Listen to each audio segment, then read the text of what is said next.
And we are live. Welcome, people. Welcome, listeners. Welcome, watchers. My name is Marcus BC, and this is the very first episode of the Story Showcase. And today I am with actually the author of the story that I'm showcasing today, Edward Orford. Let's give a round of applause for Edward Orford. Clap, clap, clap, clap, clap. How are you doing, my friend? Yay. I'm very fine, thank you. All right. Yeah, I'm just mostly flattered that you're inviting me to be on as the as anybody who's sort of seen the summary after my stories that this is my first, foray into creative writing in a, very, very long time, like a quarter of a century. And I've been very flattered that people have been finding this story to be something that people like to listen to or like to read. So thank you very much for having me. It's no problem because your story is quite amazing. I mean, fist bump a it's fist bump Pinecest. a Pinecest story. Is that the full story? What it's called? A fist bump, a Pinecest story is just fist bump. I put the brackets part of the title just so that people know what it is right from when reading the title. So yes, fist bump is, in my opinion, a critically acclaimed story. It is literally coming out of left field from what I could tell, from what I've been told and what I've known about you, that was your first story. This is your first story. Yes, very quick background is that I have, um, well, no desire or experience in writing before this. It's sort of a inspiration that came out of nowhere. I was for the most part, just a closeted, reader of erotic fiction. Um, that I do everything. It's very, very private. Keeping it away from the fact that I have a family. I have a wife of 18 years and a young, barely teenage daughter who probably wouldn't appreciate finding out the particular desires of erotica that I happen to have, which thankfully I also keep completely separate from my real life. But basically, I have a very narrow, shall we say, focus on what I find to be erotic in the fiction that I've been reading. This will take just a second. What are all the different adjectives that I want to use here? Okay, the fiction that I want to read is underage, but not too underage. You know, teenager level. That's pretty much it. Heterosexual, consensual, brother sister incest, and preferably, if everything's perfect, twins. There you go. Oh, well, it's what it's what we enjoy. Me personally, I enjoy erotica in all its forms, most of its forms. I like if it gets me going, it gets me going. It's if it's fantastical, like I've said it. I reviewed the story before on adult fan fiction and specifically said that it is fantastical because it Well, is. thank you. People need to read it now. Speaking on like Fistbone, do you mind giving us a quick summary of your story from the writer's perspective? Sure. So it's told into the universe of the Disney cartoon show Gravity Falls. Um, as a quick aside, Gravity Falls was the one thing that sort of turned me into a bit of a creative writer, just because the characters of Dipper and Mabel Pines fit perfectly into my framework of what a young incestuous couple would be. So the show itself is great all on its own, but the fact that it created this embodiment of exactly the type of a relationship that a brother and sister, a young brother and sister should have, is sort of what turned me into, well, I got to write about this. So I envisioned that the story takes place at the end of the following summer. That in the storyline of the show takes place in a summer as they are 12 years old, and so I put into the story that their birthday is at the end of the summer. So I made the story so that it was their celebration of their 14th birthday at the end of the following summer, and they decide that they've saved up their money and they're going to have a big birthday celebration day and they had planned for their great uncle Stan to drive them to Portland, Oregon, to the big city to have this. And Stan decides, no, he can't take all that time off. So he'll just take them to Oregon. He'll book them into a hotel, and then he'll send his assistant to go pick them back up on Sunday afterwards. So they have the entire day to themselves. And serendipity happens. They discover lots of things about each other and have basically discovered their love for each other and have consummated everything by the end of that particular day. And that's, the story is about how it all happens, what their emotions are, what leads them to it, and what happens at the end of it as a result of this happening. Okay, from just that, it makes me want to go read the story again. It really does. It's just the way that you bring it into reality to bring it because most of the time when you read an incest story or something like that, you gotta suspend you have to take time to suspend your disbelief and like because that's what everybody has to do when they read a story. They need to suspend their disbelief, but your story doesn't require disbelief to be suspended. You latch on to the what do you call it? You latch on to the known fact of first of all they're twins and twins. I haven't done a research. I'm not a scientist or I haven't done like any kind of things, but I'm pretty sure 65% of twins have some form of like incestuous relationship, even if it's not to the point where it's like they're like literally fucking or something like that. But if it's just like I don't know, uh, you I don't know what the definition of it call it, but I'll show you mine if you show me yours type thing going on. All twins go through that because I feel like 65% of twins go through that, and so I think you used their because they have a very good relationship in the show. They take care of each other. They're very close, and you took that and you used that in your story and you mastered it. I think you hit it spot on. There's no like oh what like there's no like oh really is that there's no I need tr- to suspend your disbelief for this story. The story yeah, is written. I tried to keep them as true to the characters as they're portrayed in the show, and as I could. But again, leading back to what drew me to this particular show in the first place is the fact that it didn't take very much because they are portrayed so sweetly and so almost soulmates, I would say, is almost how they're already portrayed as. They're best friends. And I don't think, you know, if that is the relationship you know, 12-year-old twins would have in real life, it wouldn't take much for something like what happened in my story to actually happen, I don't think. Well, your story is extremely popular. It's got over 3,000 hits so far on adult fan fiction, which is very, very impressive for a first story. You know, uh, I wish I believe it should have like a lot more. If you could take the chance to maybe try to get it out there on fanfiction.net, but fanfiction.net's a dangerous place because you can easily get like because they don't allow at all M-rated stories, but they have M-rated ratings and people still do it. But it depends on what if there's like a troll might think. But you might take. I would say that you need to take the chance and put this on fanfiction.net to see how big it explodes because I feel like it will. Well, I kind of looked into that already. It's not, the popularity part isn't as important to me. I think that mostly what I don't want to do is to have any kind of like I've got an account over there, but I haven't posted anything under it.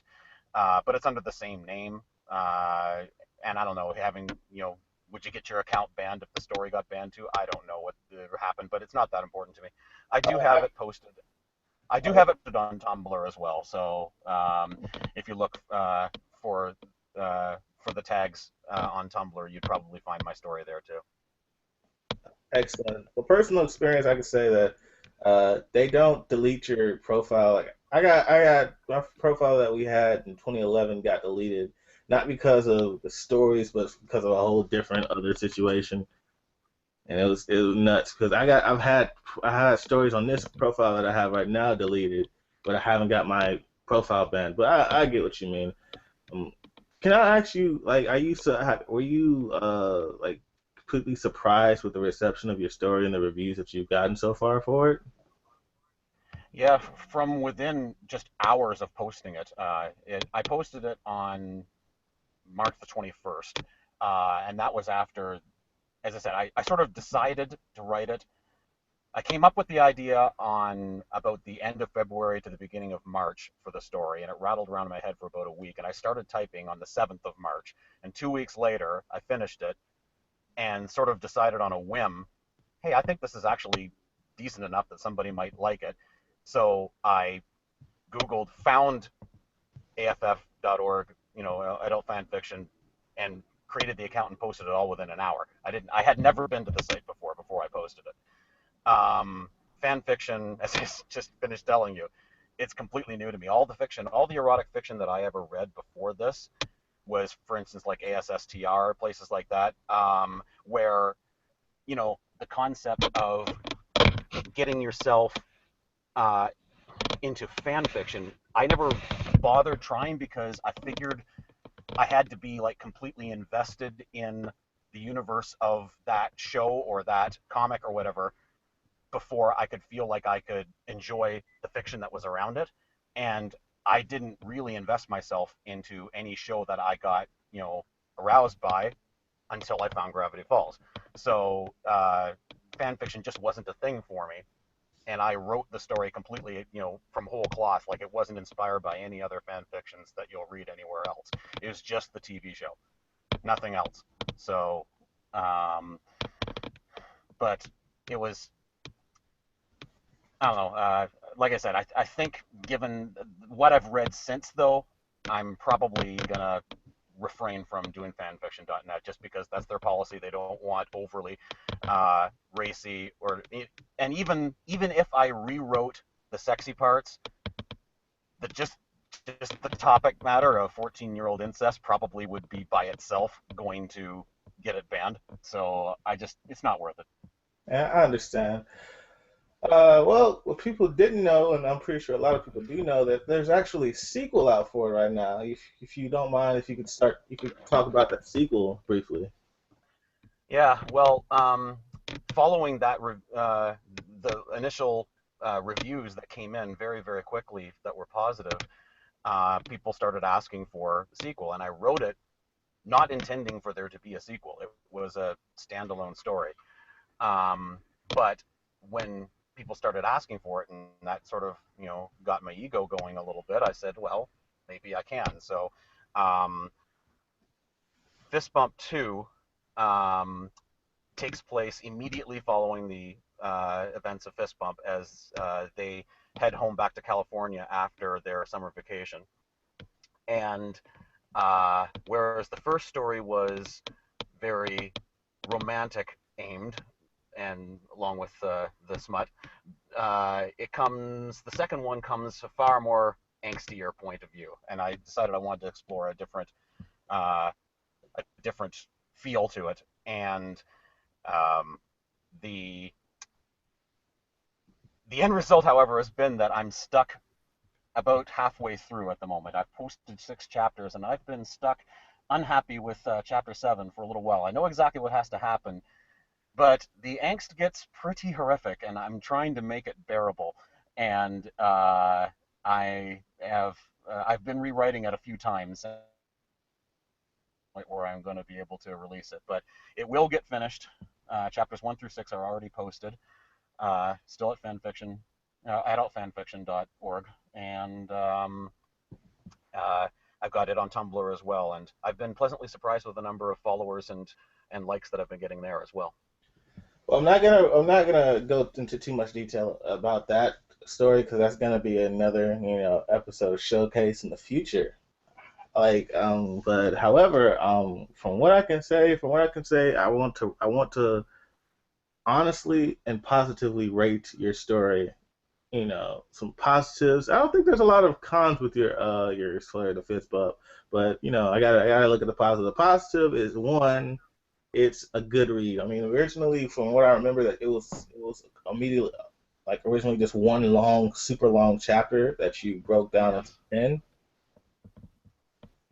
A user, Gray Nico, suggested that I break it up into chapters, and it wasn't exactly the right idea. So I found good breakpoints, and it broke up into 10 chapters, and I think that does definitely make it more readable. And so it's a good read. It's not too slow. It's not too slow, but it's not too fast. It's not immediately. They don't jump into each other's pants within the first couple scenes or nothing. It's a good build up. It's a good build up to it. There you have your whole. You go through that little. I remember there's a. I don't want to spoil too much into it. There's a scene where like they after they get their McDonald's and they wake up in the morning and like most of the time that's how they have their own like shower. They have their own like their own habits of where they wake up and what they do in the morning. And I felt like, oh man, I remember that because I had those exact same habits when I woke up. Like, because my sister would, she'd always take the most time in the restroom doing whatever she was doing, and I just felt like I felt a connection with the story. Like, oh yeah, man, I know I can relate. I can do that. And that's one great thing about the story is the ability to relate, for people to relate to it. And so that's another plus on this story. And I'm not And gonna. what was your sister? And what was your sister doing in the shower? I don't know. I shudder to think about what my sister's doing because my sister scares me. She's I would admit my sister's the only person in the entire universe that scares me. So, my older sister, my younger sister's See, kind of not a problem. She's just annoying, but my older sister scares me. see But chapter 3 to determine why I asked that question. But yes, yes. But as I could say, if I want to give the story rating from 1 star to 5 star rating, I'm going to go ahead and give this story. Let's see, ooh, 4.75. Now, why not? oh, Why don't I give it a complete 5 star rating? Eh, I can give it a 5 star rating. You know what? No, I want to go back on that 4.75 because I can't honestly find anything bad about this there's story. still a there's still a few typos and missing small words. Fairy Slayer pointed out the fact that an author, when he reads his own work, often just passes by and skips those little things, and I've corrected quite a few of them. But um, Fairy Slayer put it out and made audio versions, like through text to speech program, and when you hear the computer read your words, it points out pretty obviously and clearly where the missing words or where the extra words are. So I'm gonna have to listen to those so that I can correct all the rest of the little things that are in there. Yeah, yeah, but typo aside, I mean, like you can't unless it becomes like typos, unless it's like story breaking. Like for instance, if you have a story that instead of saying, "Oh, the girl shivered as he ran his fingers up within her inner thigh" or something like that, if you had like a whole bunch of typos where that entire little paragraph thing I just talked about was broken and unreadable, then that would negatively affect the uh the outcome, the outcome of the grade. But from that, I gotta give this story a 5 star rating because for one, it's the first story. It's your first story. It's a great story, and not everybody's first stories are the greatest stories. I can say that my first story was not my greatest story. It was quite not good. I mean, it was not good. So I gotta give you 5 star ratings on that. I gotta give you 5 stars. It was a great effing story. Still is a great effing story. You are a great writer, and I cannot wait to see what other projects you will come up with once you get done with the Fist Bump series of stories. Um, Well, thank you very much. all right, that is no problem Uh, whatsoever. So people who are listening, this story gets a 5 star, fantastical review of ratings. Fabtastical. You need to read this story before you die. Fabtastical, fabtastical, fabtastical. This has been Marcus BC, and with my amazing guest Edward Orford. Edward Orford, would you Thank you like to very say much for having me. anything? Yep. Just like I said, I'm doing this on a lark. It's something that has come out of left field for me, and I appreciate that some people seem to like what I'm writing, and I'll keep doing it as long as I'm able to. All right. Well, I just want to thank you for coming on this to the show. I know I know anonymity writers need their anonymity, but I just want to thank you for coming on here anyway. This has been a good first episode, I believe. So thank you.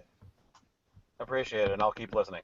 All right. Thank you guys. Thank you for listening. This has been Marcus BC of Das Gooch. Thanks a lot, and tune in next time. Bye bye. Bye bye now.